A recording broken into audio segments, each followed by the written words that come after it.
फिलहाल बात होगी करनाल को लेकर, क्योंकि करनाल के इंद्री में बीजेपी के त्रिदेव सम्मेलन का आयोजन, बीजेपी नेताओं का विरोध करने किसान पहुंचे। सुरक्षा को देखते हुए पुलिस ने कार्यक्रम स्थल को सील कर दिया है। आरएएफ, सीआरपी समेत सैकड़ों की संख्या में पुलिसकर्मी मौजूद। बीजेपी सांसद, विधायक, पूर्व विधायक समेत महामंत्री कार्यक्रम में शामिल होंगे।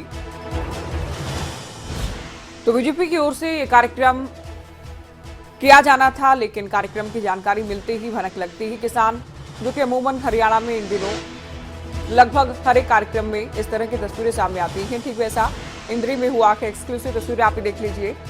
इंद्री में बीजेपी का त्रिदेव सम्मेलन शुरू होने से पहले ही किसान पहुंच गए। बीजेपी नेताओं के आने से पहले ही किसान पहुंच गए। बड़ी संख्या में किसान थे, ये भी आप देख सकते थे। पुलिस भी भारी मात्रा में, बड़ी संख्या में मौजूद थे। अलग अलग जवानों की टुकड़ियां लगाई गई हैं। हिमांशु नारंग खबरों तक के संवाददाता जानकारी देंगे। हिमांशु, तस्वीरों में लगता है कि जिस तरह से बैरिकेड्स को उठाकर किसान आगे बढ़ रहे हैं कि स्थिति बिगड़ सकती है या फिर बिगड़ने वाली है, ताजा अपडेट क्या है? फिलहाल स्थिति तनावपूर्ण बनी हुई है, क्योंकि किसान उस जगह पर पहुंच जाते हैं जहां पर कार्यक्रम है। हालांकि कल भी एक कार्यक्रम था जुंडला के अंदर, जुंडला अनाज मंडी में, लेकिन वो कार्यक्रम बीजेपी की तरफ से स्थगित कर दिया जाता है, क्योंकि वहां पर भी किसानों ने कॉल दे दी थी कि इस कार्यक्रम का भी हम विरोध करेंगे। तो ऐसे में आज एक बार फिर से कार्यक्रम रखा जाता है।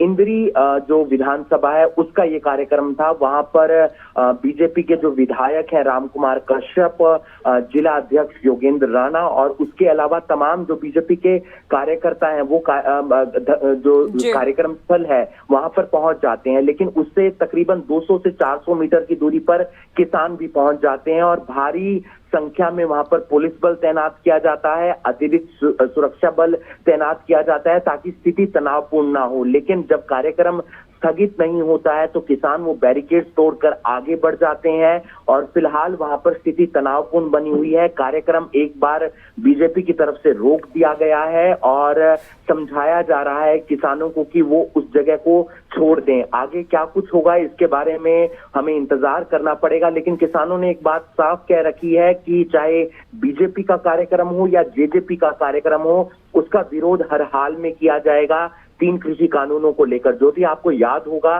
पिछले दिनों करनाल जिला सचिवालय के बाहर भी लंबे समय तक किसान धरने पर बैठे रहे थे। उनकी मांगों को वहां पर मान लिया गया था, लेकिन उसके बाद उन्होंने साफ कह दिया था कि किसी भी हाल में हम बीजेपी और जेजेपी के जो नेता हैं उनका विरोध करना कम नहीं करेंगे। तो इसी संदर्भ में आज उन्होंने एक विरोध प्रदर्शन किया और वहां पर फिलहाल स्थिति तनावपूर्ण बन गई है। पुलिस भी और आपने बताया कि पहले ही ऐलान कर दिया गया था किसानों की ओर से और ये बड़ी संख्या में किसान मौजूद है, प्रशासन को पहले ही जानकारी है। साथ ही आपने कहा कि केवल 200 से 300 मीटर की दूरी पर है, क्या इससे पहले इनको नहीं रोका जा सकता था?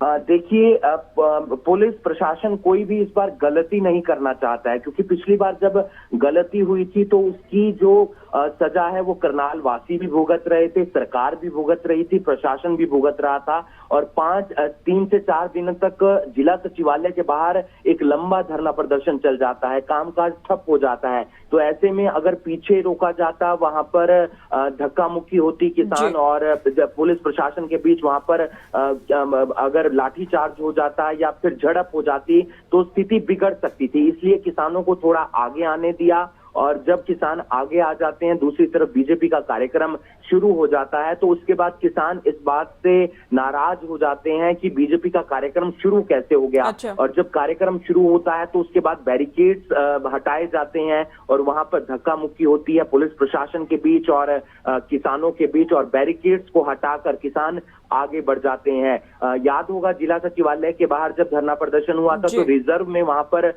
अतिरिक्त सुरक्षा बल बुलाया गया था, आरएएफ के जवान बुलाए गए थे, सीआरपी के जवान बुलाए गए थे। वो जवान अभी तक करनाल में तैनात हैं। तो ऐसे में स्थिति बिगड़े ना, बड़ी शांति और सहजता के साथ इस पूरे आंदोलन को समझाने का प्रयास पुलिस प्रशासन कर रहा है। हिमांशु, देखिए जिस तरह की तस्वीरें हैं हिमांशु, लगता नहीं कि इन किसानों को समझाया जा सकता है। बैरिकेड्स को उठाकर लगभग फेंकने की कोशिश है। बस्ताला टोल प्लाजा पर आपने भी बताया कि जिस तरह से लाठीचार्ज किया गया, उसके बाद क्या कुछ हुआ वो भी पूरे राज्य ने देखा। तो ऐसे में प्रशासन के सामने क्या विकल्प है, क्या करे प्रशासन? देखिए, प्रशासन के सामने महज इतना विकल्प होता है कि किस तरीके से शांति के साथ किसानों को समझाया जा सके। अगर कहीं पर भी गड़बड़ होती है तो फिर उसका जो खामियाजा है पूरे हरियाणा को भुगतना पड़ता है, सरकार को भुगतना पड़ता है। हालांकि पिछली बार जब वीडियो वायरल हुआ था तो उसका भी खामियाजा प्रशासन और सरकार भुगत रही थी। उसके बाद मुआवजा भी दिया गया, सरकारी नौकरी भी दी गई डीसी रेट पर। तो ऐसे स्थिति में हमेशा समझाने का प्रयास किया जाता है, लगातार वार्ता की बिल्कुल जाती है। समझाने तो की वहां पर कोशिश की जाती है। हिमांशु, बहुत छोटा जवाब, कार्यक्रम को, जो कार्यक्रम स्थल के उसे सील किया गया कि क्या फिलहाल कार्यक्रम को रद्द किए जाने को लेकर चर्चा के या केवल होल्ड किया गया के? अभी होल्ड कर दिया गया जी है, जी, अभी रद्द नहीं किया गया है। क्या पता आगे रद्द भी कर दिया जाए। हालांकि रामकुमार कश्यप जो इंद्री से विधायक हैं बीजेपी के, वो पहुंच गए थे, जिला अध्यक्ष पहुंच गए थे और सांसद संजय भाटिया के पहुंचने की उम्मीद थी। कल एक जुंडला में कार्यक्रम था, वो रद्द कर दिया गया, वो रद्द कर दिया गया कि और इसे भी रद्द किया जा सकता है, फिलहाल होल्ड किया गया कि। बहुत शुक्रिया हिमांशु, ये अहम जानकारी आपने दी। करनाल से तस्वीरें आप देख रहे हैं। बीजेपी के कार्यक्रम की जानकारी पाकर किसान बड़ी संख्या में पहुंचे हैं। स्थिति लगभग बिगड़ने वाली है, ये तस्वीरों में आप देख सकते हैं।